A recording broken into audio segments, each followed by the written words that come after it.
Hello everybody, today we are going to discuss My Mother at 66 by Kamala Das. This is your first poem in your course, and here the poet Kamala Das has presented her ideas, her views related to or concerning her mother in a very simple manner, though the language used is quite simple, but the feelings, the emotions are quite deep and they can move anybody who goes through this poem. So if I talk of Kamala Das as a poet, so Kamala Das wrote under the pen name of Madhavi Kuti as well, and she actually born in a royal Hindu family, and later she converted to Islam, and she was supposed to marry her lover, but she didn't do that. She didn't remarry and died, though she adopted Islam and died as Kamala Suraiya. So here in this poem, as you can see, the title is My Mother at 66. The poet is talking of her mother, and the theme of this poem, the main idea here is process of aging and love and concern for her mother. So this is the basic idea, this is the theme of this poem, and the poet here is talking of because right from the beginning, actually, right from the time when she got a bit mature, she had a feeling, she had a tension, she had a worry that one day my mother would be very old and I won't be there with her to look after her, to take care of her. And then what will happen? Who would take care of her? She would be very weak and feeble, and she had a fear of losing her mother. So that fear, that tension, all that comes here in this poem. She has explained that in a very simple and very poignant manner that moves us. So let's see how the poem conveys that idea. So as you can see the poem here, driving from my parents' home. So here, along with all this, I would like to tell you some figure of speech, some poetic devices have also been used, and you might have gone through these poetic devices in your lower classes, in 9th and 10th and the lower classes as well. So here some of those poetic devices have been used by the poet. So let's begin, and I would say that simple simile, metaphor, repetition, these are the things, personification, these are the things which are used by the poet in this poem. So let's see.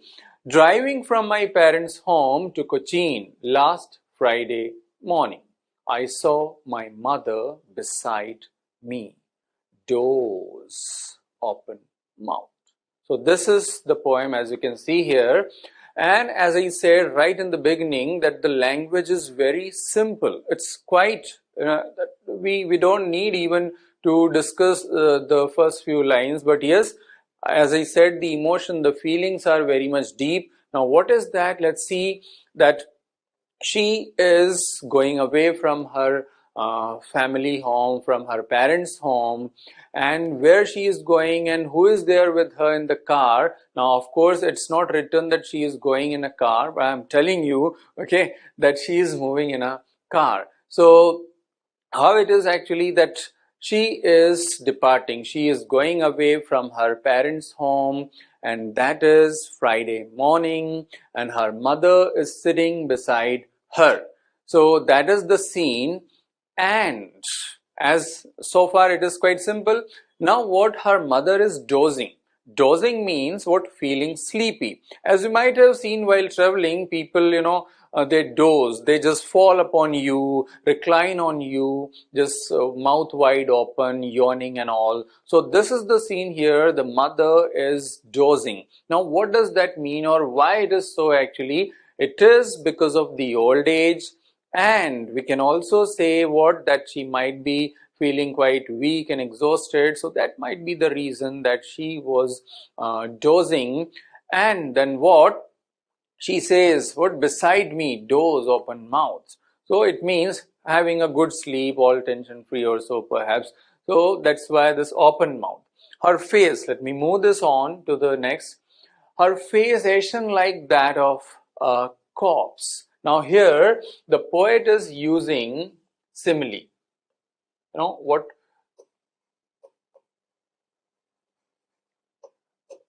You know this poetic device quite well. simile means what?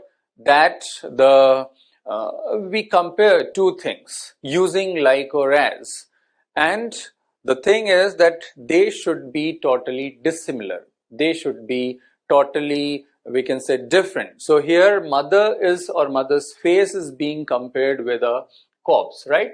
So totally dissimilar, and moreover we are using this crutch word like. So in simile, this is what we do, and we have this word ashen as well. Now what does this mean, ashen, and why has the poet used this word? So ashen means it is to show the dullness on the mother's face. Now see, let me explain this comparison here. That mother, why this comparison with corpse or dead body?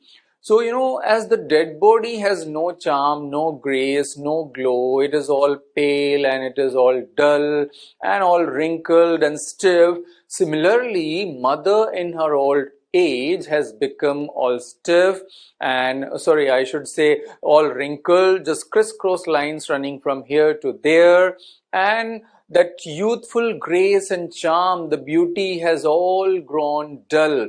It's all, pallid, and so that is the problem, and that is the reason that mother's face has been compared with a dead body. Ashen, it's all dull, ash-like, ash-like, and realized with pain.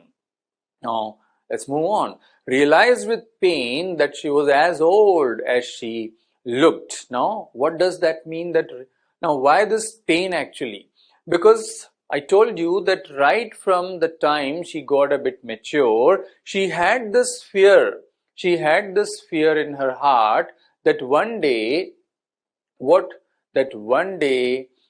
she would be old and she won't be able to look after herself and she would lose her mother. So this fear was there, and now that pain, that fear comes up.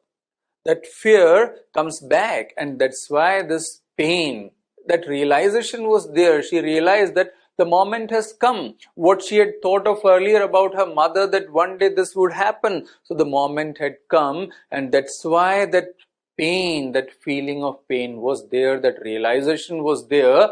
And then what? Realized with pain that she was as old as she looked. Now, what does this mean? That she felt, looking at her mother, she felt that my mother has really become very old. So that was the fear in her mind, that, oh, my mother, that what I had thought of about her, what I had felt that one day this would happen. So my mother has really become that old. The moment has come. That realization was painful to her. And then what?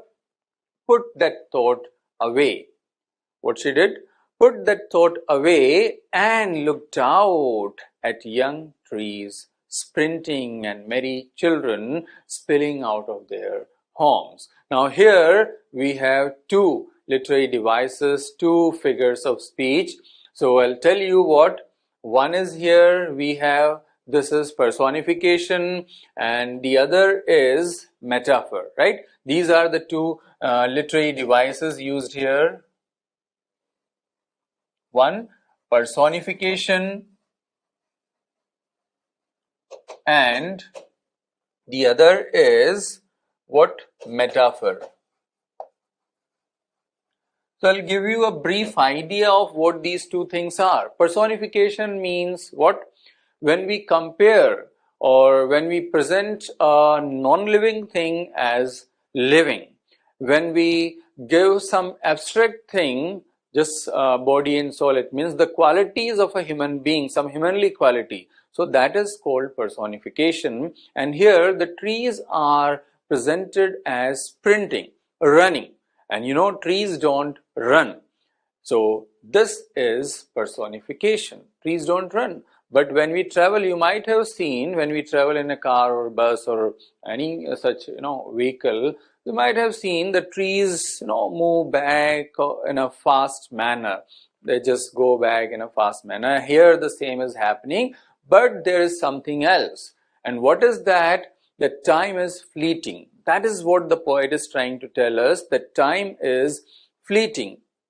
it passes very fast, it goes very fast, and so how soon the time has flown by, and my mother has become so old so soon. That realization had come upon her, and that's why that she is trying to, why this comparison, this is a contrast used by the poet in this poem, and the contrast is to tell us that she could feel her mother's condition in a very poignant, in a very sharp manner, and this is to convey the same in a very emphatic manner. That's why she has used these two images from the surroundings.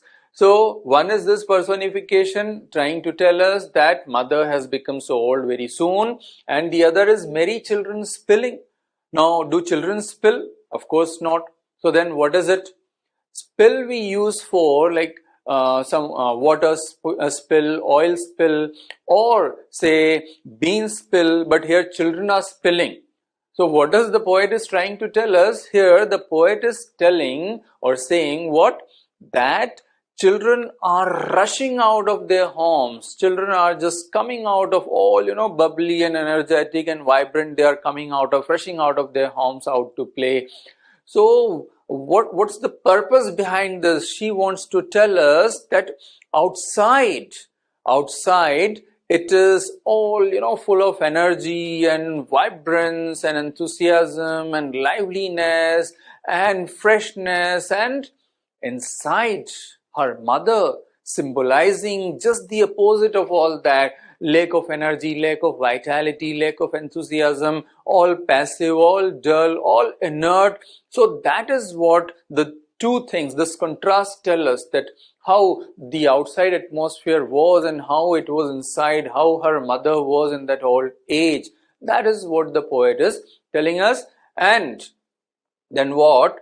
Spilling out of their homes, but after, now see what? They were going to the airport. She was leaving her mother, and her mother was accompanying her to the airport. So there, after the airport security check, let me move this. After the airport security check, standing a few yards away, I looked again at her. So, at the airports, there is security checking. So, of course, that was to happen. So, mother one side, daughter the other side. And now she looked at her mother again. And what she saw there, that her face, all pale, wan, pale. Like what? As late winter's moon. So, again, there is a figure of speech. Late winter's moon. And the figure of speech is simile. Okay, because see, we are using as and then we are comparing with moon. So why this comparison? That the reason is, in winter, see, the seasons are symbolic.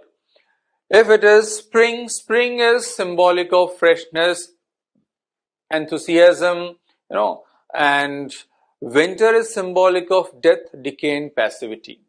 And her mother was just in that condition. Second thing, late winter. That means winter approaching its end. And here what? Mother too is approaching her, end. That is, she is in her declining age, right? And two, it is in winter, the moon doesn't appear in its full brightness. No, that brightness is dimmed because of fog and haze. It is all foggy and hazy, in winter. So that's what is with the case is with her mother. That her brightness, her youthful glow was all dimmed. It was all dulled, all faded in the old age. That was all gone. So that's why as late winter's moon. This is the reason, and felt that old familiar ache. Now, old familiar. Why familiar? Because she was familiar with this situation, this thing. I told you that right in the beginning, right from the childhood, when she got a bit mature, she had this feeling that one day, this is going to happen. One day, this is going to happen, that I won't be there with my mother. I'll lose my mother. So that's why old and familiar ache. This caused, this caused pain and suffering to her. And now it was the time. The thing, what she had thought, was going to materialize. She was going away from her mother, and so it welled up at that time of parting, at the moment of parting. It was the parting time. So all was welling up, reviving, just she was recalling all that was coming up in her mind. And then what? That my childhood fear. So it was there from her childhood. She feared this would happen. But all I said was, see you soon, Amma. And all I did was smile and smile and smile. You can also smile because the poem is over. But see, these two last lines I must explain that, and there is a question as well in your chapter after this poem. Okay. So, what is that? That what do the parting expressions suggest? So, there is a question. And so we need to discuss, and this has been asked even in your exam, that what is the suggestion actually? That see you soon, Amma. So, one, I should say there is alliteration, see you soon. When consonant sound is repeated in a same poetic line, that two close to each other, that is called alliteration. So, right, this is an example of what? Alliteration.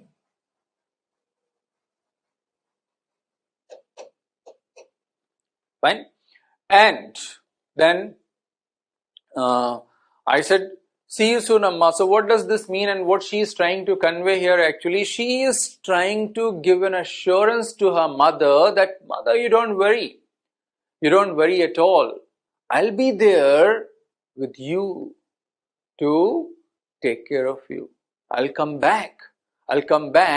And you don't have to worry at all. I'll take care of you. No need to worry. So she is trying to give an assurance through this to her mother. She doesn't want to, trouble her mother. And then smile and smile and smile. So bearing that smile on her face, she has put on that smile on her face. And the reason is what? She is trying to hide the pain that was there in her heart. She was concealing that pain, putting on that smile on her face, and she didn't want to trouble her mother at the moment of parting just by, say, weeping or just putting a sorrowful expression on her face. No, she didn't want to do that.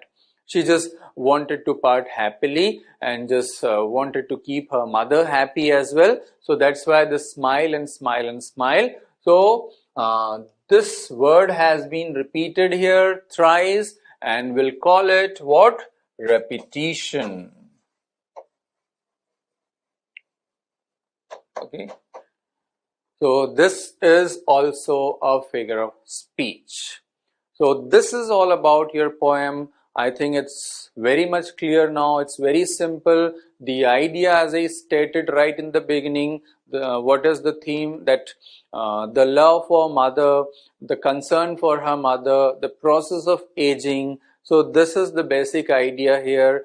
She is expressing her feelings for her mother, and to express that, to convey that in a poignant and emphatic manner, she has used some contrast, very beautiful comparisons and similes she has used here. So this is the whole poem, and we'll discuss some questions as well related to this poem. But the thing is, you need to understand each and every phrase in all the poems, because they can ask any or say any phrase can be framed into a question, any line can be framed into a question. Now let's discuss some of the important questions from this poem. So, see, the first one is, what was the poet's childhood fear? So the poet's childhood fear was that one day her mother would be very old and she won't be there with her mother. So who would look after her? She would lose her mother. So these were the fears associated with her mother. Second is, what were the poet's parting words? So that's very much clear. And that is, see you soon, Amma. This was what she said when she was parting from her mother.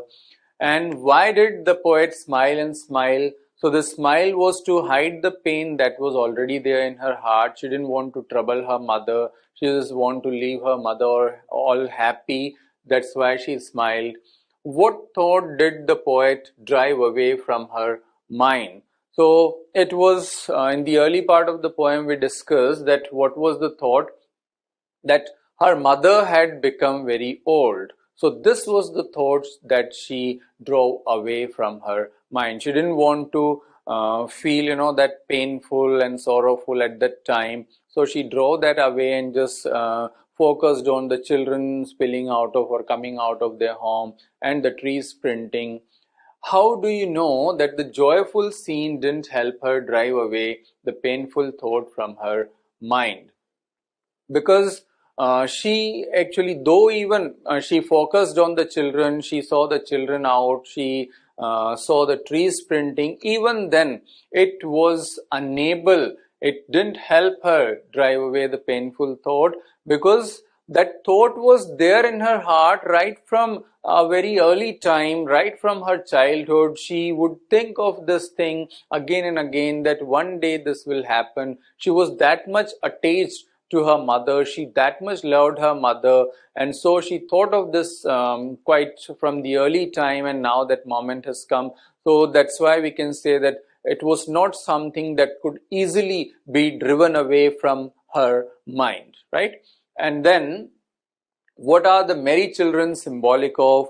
The merry children are symbolic of the energy, the freshness, the vigor, vitality, youthfulness, enthusiasm. These are the things that they suggest here, because inside it is quite the opposite. The mother was sitting all dull, passive, and she was dozing. So it was totally opposite outside and inside. So to create that contrast, she has done it here. She has brought this image of merry children. So that's all about your first poem, My Mother at 66. I hope it is now very much clear to you, and you can attempt now any question related to this poem. There may be more questions. Of course, as I said, each word, each phrase can be framed out into a question, but I hope this will help you. If the poem is clear, you can answer anything asked in any manner. So I think, thank you very much.